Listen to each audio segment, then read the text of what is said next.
రామకృష్ణ పరమహంస గారిని ఒకసారి ఆయన శిష్యులు ఒక పల్లకిలో కూర్చోబెట్టి తీసుకొని వెళ్తున్నారు. కావాలనే ఒక వేషవాటికలోకి తీసుకొని వెళ్ళారు. దానికి కారణం అక్కడ ఉండే వేషలను చూసి రామకృష్ణుల వారు ఏం చేస్తారో చూడాలనేది వారి ఆలోచన. అలా పల్లకి వేషవాటికలోకి వెళ్ళింది. అక్కడ విటుల కోసం వాకిట్లో నిలబడి ఎదురు చూస్తున్న వేషలు ఉన్నారు. వీధి మొత్తం వేషలు నిలబడి ఎదురు చూస్తున్నారు. అలా ఉన్న వేషలను చూశారు రామకృష్ణుల వారు. వెంటనే పల్లకిని ఆపించి కిందకి దిగి వాకిళ్లలో నిలబడి ఉన్న వేషశ్రీల వద్దకు వెళ్ళి తన్మయత్వంతో ఒక ఆమె పాదాలపై పడి కాళీమాత అని మొక్కారు. వెంటనే మరొక స్త్రీని చూశారు. ఆమె పాదాలను కూడా అలాగే మొక్కారు. అలా కనిపించిన ప్రతి స్త్రీ పాదాలకు మొక్కి కాళీమాత అని నమస్కరిస్తున్నారు.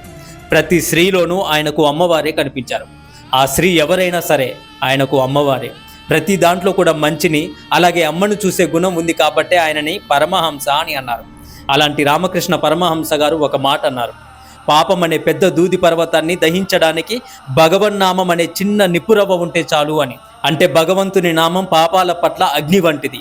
శ్రీ మహావిష్ణువు కావచ్చు, శివుడు కావచ్చు, అమ్మవారు కావచ్చు, వారి నామ స్మరణతోనే సకల పాపాలు నాశనమవుతాయి.